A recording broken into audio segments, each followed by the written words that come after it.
एक शांत गांव में एक बढ़ई अपने काम में मग्न था। लकड़ी के टुकड़े उसकी उंगलियों के नीचे आकार ले रहे थे। तभी एक युवा लड़का आया। उसकी आंखों में उत्सुकता और मन में सवाल थे। लड़का धीरे से बोला, क्या आप वही हैं, महान तीरंदाज तेत्सुया, जिनके बारे में मैंने कहानियां सुनी हैं? बढ़ई ने मुस्कुराकर देखा। मैं अब बस लकड़ी का काम करता हूं, उन्होंने जवाब दिया। बीते समय की बातों को हवा में उड़ जाने देना चाहिए। लेकिन लड़के ने हार नहीं मानी। कृपया मुझे सिखाइए। मुझे तीरंदाजी नहीं, जीवन जीना सीखना है। यहीं से शुरू होती है कहानी। एक ऐसा सफर जहां तीर चलाना केवल हथियार चलाने का अभ्यास नहीं, बल्कि आत्मा का संतुलन और जीवन का अनुशासन बन जाता है। पाओलो कोएल्हो इस अध्याय में हमें यही सिखाते हैं। हमारी पहचान अतीत के किसी गौरव से नहीं, वर्तमान के काम और मन की शांति से तय होती है। तेत्सुया बढ़ई हो गए हैं, लेकिन उनका ज्ञान अब भी जीवित है, और अब वह ज्ञान उस युवा लड़के के जरिए फिर से जागेगा। बड़ा बनने के लिए पहले खुद को पहचानना पड़ता है। शांति और सादगी के पीछे अक्सर सबसे गहरा ज्ञान छिपा होता है। गांव में एक अजनबी आया। उसके हाथ में चमकती हुई धनुष और कमान थी। उसकी चाल में घमंड और आंखों में चुनौती थी। उसने सीधे तेत्सुया से कहा, अगर तुम असली तीरंदाज हो तो मेरी चुनौती स्वीकार करो। दिखाओ, अब भी तुम्हारे अंदर वो हुनर बचा है या नहीं। गांव वाले चौंक गए। बढ़ई ने सिर झुकाया और शांत स्वर में कहा, मैं अब केवल लकड़ी काटता हूं। लेकिन युवा लड़के ने पहली बार अपने गुरु की तरफ देखा, एक सच्चे योद्धा की तरह। वो चाहता था तेत्सुया फिर से उठे, क्योंकि उसे उनसे सीखना था। अब वातावरण गहरा होता है, जैसे कहानी एक मोड़ आ रही हो। अजनबी ने एक लकड़ी का छोटा टुकड़ा जमीन पर रखा। इसे अपने तीर से काटो। अगर कर दिखाया तो मैं मान लूंगा कि तुम अब भी तीरंदाज हो। तेत्सुया का जवाब। तेत्सुया ने कुछ नहीं कहा। उसने धीरे से अपना पुराना धनुष निकाला, एक गहरी सांस ली, आंखें बंद की, फिर जैसे पूरी सृष्टि को सुनकर तीर छोड़ा। लकड़ी का टुकड़ा दो टुकड़ों में बंट गया। गांव में सन्नाटा छा गया। पाओलो कोएल्हो यहां क्या सिखाते हैं? सच्चा गुरु कभी घमंड से नहीं, शांति और एकाग्रता से जवाब देता है।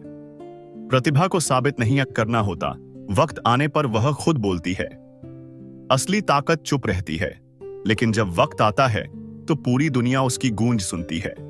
गुरु ने कोई जीत का उत्सव नहीं मनाया, क्योंकि उनके लिए तीर चलाना केवल जीतने का जरिया नहीं था, बल्कि यह एक साधना थी अहंकार को खत्म करने की। जब चुनौती समाप्त हुई और अजनबी चला गया, तो वह लड़का जो तेत्सुया का शिष्य बनना चाहता था, आखिर पूछ बैठा, गुरुजी, धनुष चलाना मैंने बहुतों को करते देखा है, लेकिन आपने जो किया उसमें कोई गुस्सा नहीं था, कोई गर्व नहीं था। वो तो जैसे कोई ध्यान की क्रिया हो। तेत्सुया मुस्कुराते हैं। क्योंकि, तेत्सुया बोले, धनुष एक हथियार नहीं, वो एक मार्गदर्शक है। वो तुम्हारी आत्मा की दशा दिखाता है।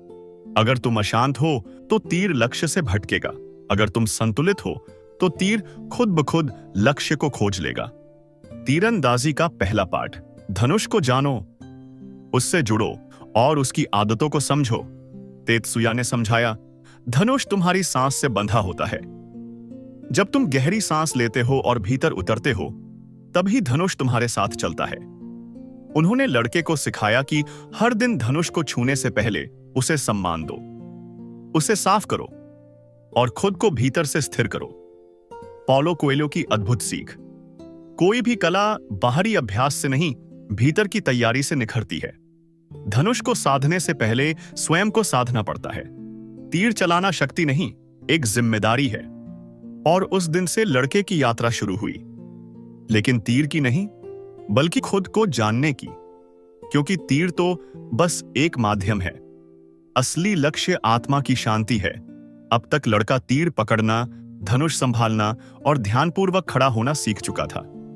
लेकिन एक सवाल अब भी उसके मन में था, गुरुजी, मैं तीर छोड़ने से पहले इतना सोचता हूं कि हाथ कांपने लगता है, क्या करें? तेत्सुया ने उत्तर दिया, क्योंकि तुम अभी भी तीर को सिर्फ लक्ष्य तक पहुंचाने का जरिया मान रहे हो।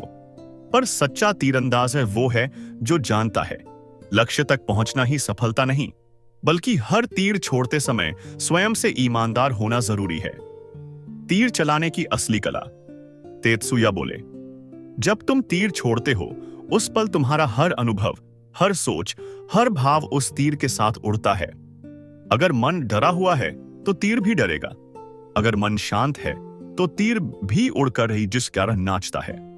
लक्ष्य को देखो लेकिन उससे बंधो मत, क्योंकि कभी कभी तीर लक्ष्य से चूक कर भी तुम्हें वो सिखा देता है जो किताबें नहीं सिखा सकती। पाउलो कोएल्हो का संदेश। जीवन में भी हम हर फैसले को सफलता या असफलता से तौलते हैं, लेकिन हर निर्णय, हर प्रयास हमें कुछ न कुछ सिखाने आता है। इसलिए तीर का मार्ग भी उतना ही महत्वपूर्ण है जितना उसका पड़ाव। सीख इस अध्याय से, लक्ष्य बनाओ पर उससे चिपको मत। हर तीर छोड़ो अपने पूरे आत्मविश्वास के साथ। अगर चूको भी तो उससे सीखो, पछताओ मत।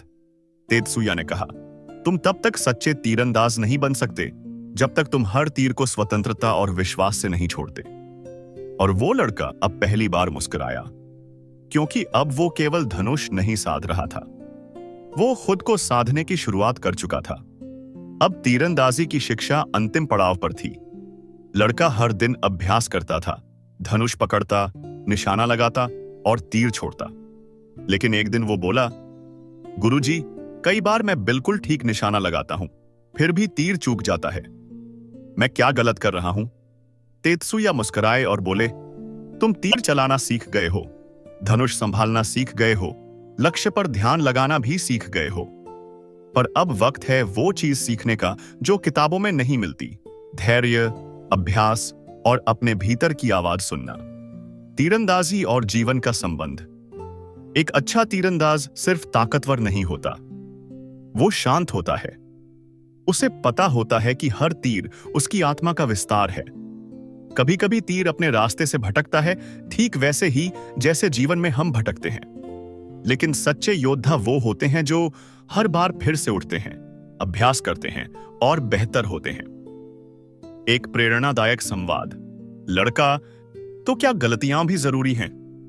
तेत्सुया, हां, अगर तीर हर बार सीधा निशाने पर लग जाए तो तीरंदाज कभी नहीं समझ पाएगा कि कहां सुधार करना है। इसी तरह अगर जीवन में कभी हार न मिले तो इंसान कभी विनम्र और समझदार नहीं बनता। तीर चलाना केवल शारीरिक कला नहीं, ये आध्यात्मिक साधना है।